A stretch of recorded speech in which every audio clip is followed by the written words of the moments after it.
What's up, guys? Welcome back to another video. Today I wanted to just go over some tips to help you guys catch some more of those late fall, early winter schooling fish. So it's been something that's been a lot of fun lately. When you can get on some of those bigger schools, you can really catch a lot of fish fast. You can catch big ones sometimes. It's just a good time overall, and if you're not proficient at it, I want to give you some additional tips today to help you be a little bit better on the water the next time you try it. So we'll get into some of the different baits, strategies, techniques, things like that. But before we get too far into the video, drop some comments down below. When you see those schooling fish this time of year, what are a couple of your go-to baits to get those fish in the boat? I know I have some of mine that I'm going to kind of lay out here shortly, but I just want to hear what you guys have to say before I get too far into it. So before we get into the specific baits, techniques, things like that, I just wanted to explain kind of what's going on this time of year and why the bass are schooling, just the general kind of principles behind it, and then we'll get into the specifics of the bait. So as we kind of get into that late fall, early winter, what's going to happen is those shad and bass are generally going to kind of move away from the shallower structure and out towards the middles of the lakes. So I mean, that can be long tapering points, there can be humps, ledges, just literally in the middle of the lake sometimes. Like basically you're going to go from your extremes right to the middle, and that's where the fish are going to tend to kind of be moving towards and congregating. So what happens is you get your big balls of shads that are kind of just out roaming in the middle of the lake, and the bass are going to follow them and they're going to be feeding on them aggressively. So those shad can get, I mean, they can go anywhere and they can be shallow, they can be super deep, they can just really be anywhere. So you kind of got to figure out where they are on your specific lake, and even sometimes they can be on one end of the lake and not the other. So electronics are very helpful this time of year. Your side scan, down scan, things like that. You just really got to kind of search your lake and figure out where the bulk of the shad are.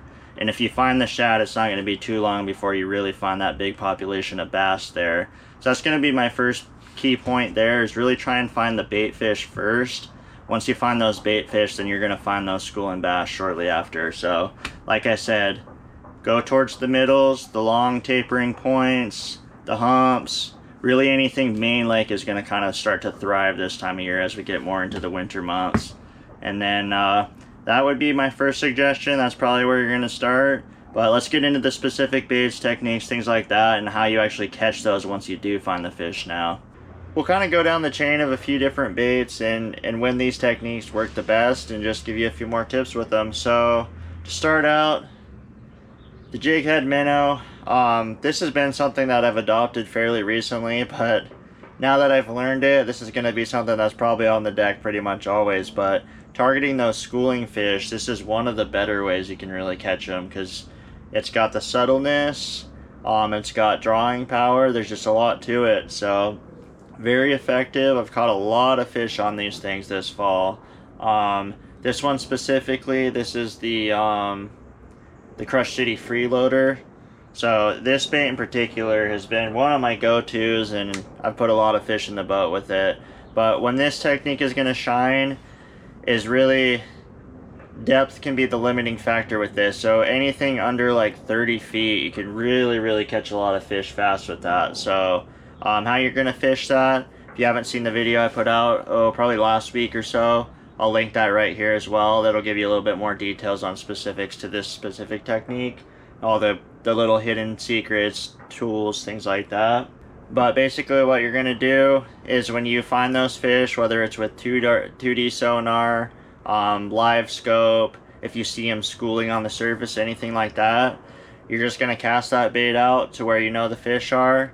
You're going to let it sink to the depth they're at, and then you're just going to kind of slowly shake that rod back at you. Just slowly reel that bait in while you're doing it. And that is one of the most effective ways to catch those schooling fish. And on top of that, if you just happen to see kind of one-off fish here and there, it works really well for that. So this is definitely something you should have in your arsenal if you haven't already. And like I said, check that other video out, because there is a lot of useful information, and I really kind of dive deep into this specific technique. So next one on the list, you've heard me talk about this one a lot as well, the Alabama rig. So when the fish are schooling, I'd say most of the time they're probably going to be kind of congregating, trying to chase bait fish like shad. And there is no better technique to kind of show a school of bait fish, like a school of shad, that they're going to be chasing around all day than the Alabama rig. So this is another one. Caught a lot of fish on it so far this fall. It's one that stays on my deck year round, but it just works. Very effective. You can catch size, you can catch numbers. That's a good way to even catch doubles if you're really targeting those schooling fish.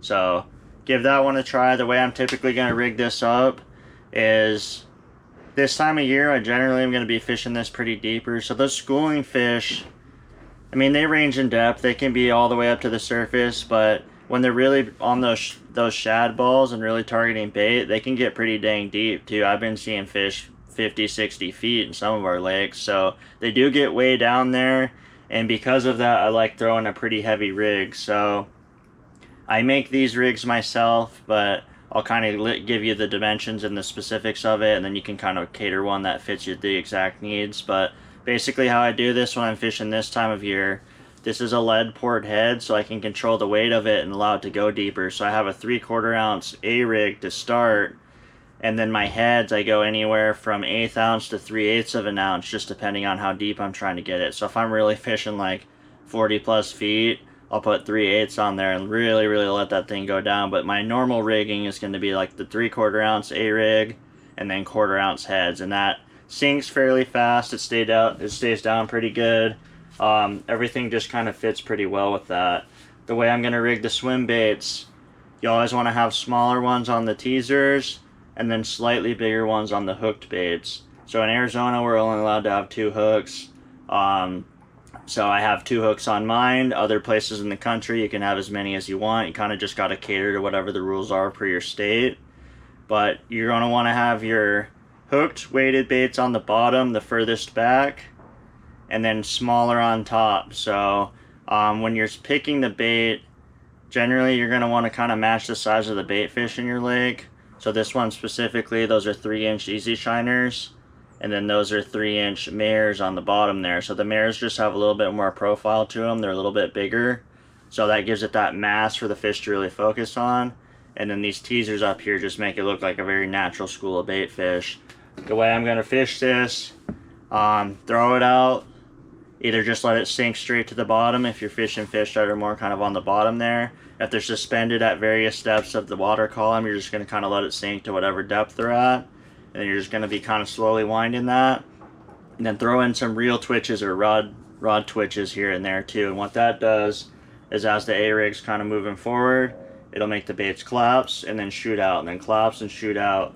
And when bait fish are being chased, what they're going to do first is they're going to congregate real close, and then they're going to disperse as whatever's getting close to them gets closer. So that's what that's triggering right there when you're doing those little twitches. It can really trigger more bites. The A-rig is one you should be throwing. It's always tied on my boat, so had to throw that in there. I'm sure you guys have heard that from me plenty of times now, but it is one of my favorites. So especially for schooling fish, it's very effective like that, and once in a while you get a double on it, which is pretty cool. So as we kind of get a little bit down the list further, some of these I think you guys are going to be like, oh yeah, that's pretty obvious, I've done that before. Other ones maybe you haven't tried and maybe you haven't even thought of. So we'll continue on. So another one, the jigging spoon. So where this is really going to shine is when those fish really start to get deeper. So I'd say anything over 20 feet, but this can go as deep as 50, 60, 70 feet, just depending on how the fish are. Like I said, when those fish get on those schooling shad this time of year, they can get super deep. So I mean, they're going to be whatever depth the bait is. They don't really care themselves. They're going to be in 50, 60 feet if that's where the shad are. So the benefit between something like this, like the jigging spoon, is you can get that thing down a lot faster. So some of these other baits, what you struggle with is if those fish are really super deep, they're gone by the time you get that bait to sink down there. They're just moving around fast chasing bait fish, and they can't get it, you can't get it to them in time. So something like this spoon sinks super fast, and you can get it down to them when they're super deep. So this is really going to shine for the guys that have forward facing. You can obviously see that a lot easier on that, but if you just see those balls of bait with the shad or with the bass busting through them, things like that, you can drop these things straight below right to them, and you're just going to drop it to whatever the depth is, And then you're just going to kind of do some slow jigs. And when you do hook them on that has a lot of weight on it, so you're going to want to kind of horse those in pretty quick so that it doesn't throw it off. But if you get on a good spoon bite, you can load the boat in a hurry. So this is something you really should be doing, and really thrives this time of year as we kind of get more into those winter months. The spoon is just a killer, so definitely wanted to throw that in there. So while we're kind of in the middle here, I do want to remind you guys I will be giving a reel away once I hit 2,000 subscribers. So just take the quick second, hit that subscribe button, and hoping I get to give it away to you soon. So got a few more on the list for you. So we'll go. Now we're probably getting into the territory of some of you are probably doing, some of you might not be, but we'll give another one here. So the jerkbait, I'm sure a lot of people across the country probably are doing this. When you get on those schooling fish, this can really trigger a reaction strike, unlike a lot of these other baits that whether they wanted to eat it or not, it just makes them eat it. So a jerkbait can be very effective. The only struggle with these is sometimes the fish tend to be a little bit deeper than what you can get out of them. So this is a deeper diving one here. So this is a 110 plus 2. I think this goes probably 12, maybe 15 feet on a super long cast. So if you have fish that are up to 15 feet, because this kind of stuff you're generally going to want to have above them and they'll feed up to it. If you can get it down where it's at least close, like say the fish are sitting in 15, 20 feet, then I would definitely give this a shot, and this can really load the boat fast. And this will catch fish sometimes when you've thrown everything at them and they won't bite anything, but you see the school out there, you throw at it, and then boom, all of a sudden you throw a jerkbait in there and they smoke it. So definitely something you should be trying. I would kind of cater the size of the jerkbait to whatever the size of the fish in the lake are and the shad. So if there's a lot of big fish in there, then I wouldn't be scared to throw the full size one like this. Tends to be a lot of smaller fish. Say there's a lot of smaller shad. The lake's just kind of smaller in general. Then maybe throwing something like the 110 Junior. I mean, there's a handful of Lucky Crafts, different baits like that can really shine as well. So just kind of match whatever the size of the general size of the fish are and the bait fish to whatever size jerkbait you use, and you're probably going to be good. Another rule of thumb is generally you're probably going to get more bites on smaller jerkbaits, but sometimes throwing the bigger ones can get bigger baits, or bigger bites. So just kind of experiment with it and see what you can do. But the key with the jerkbait is you have to get it close enough to them where they can see it and they're close to it. If they're in 40, 50 feet of water, you're not going to catch them on a jerkbait that only goes 15 feet. But if you can get it close to them, they will bite it 9 times out of 10 if you're getting it by them. So got 2 more for you. The blade bait is pretty similar to the spoon. It's just really what it is just a punched out piece of metal with some lead on it. So it's a pretty simple bait. The way that you're going to fish this is, once again, when you see those schooling fish, you're going to just kind of throw it at them.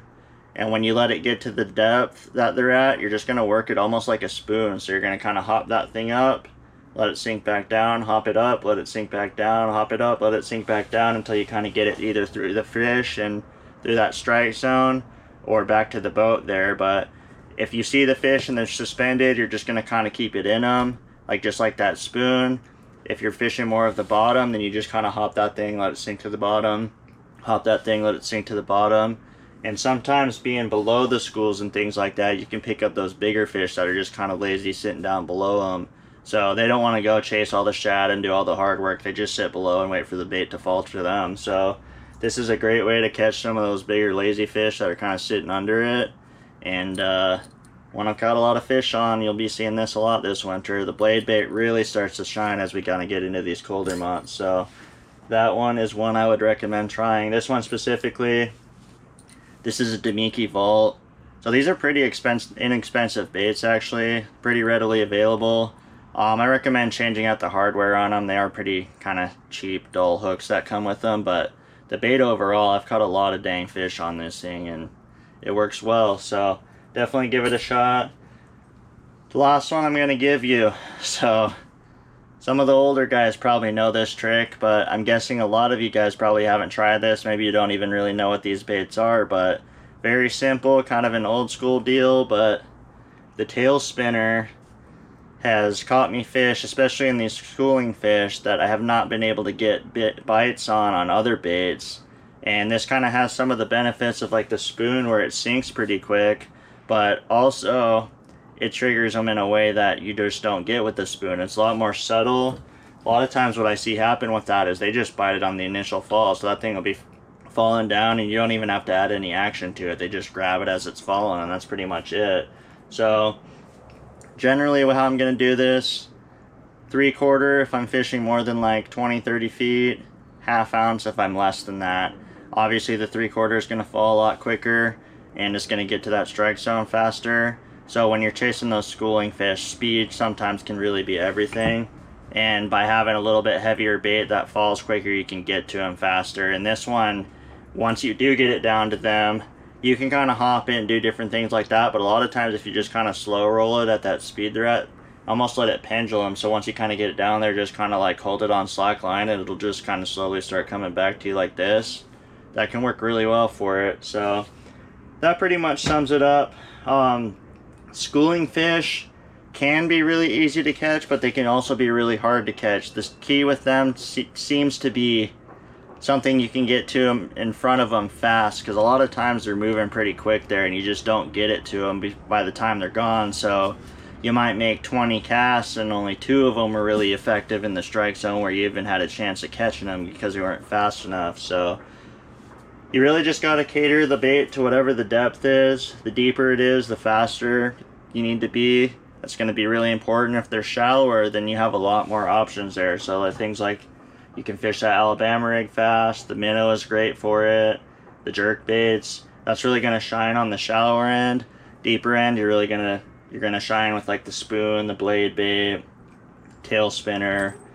You can do a super heavy Alabama rig. You can also do a 3/8 ounce minnow, and that's going to work fine too. But yeah, that pretty much sums it up. Hope you guys enjoyed this video. Make sure to subscribe, and we'll catch you on the next one.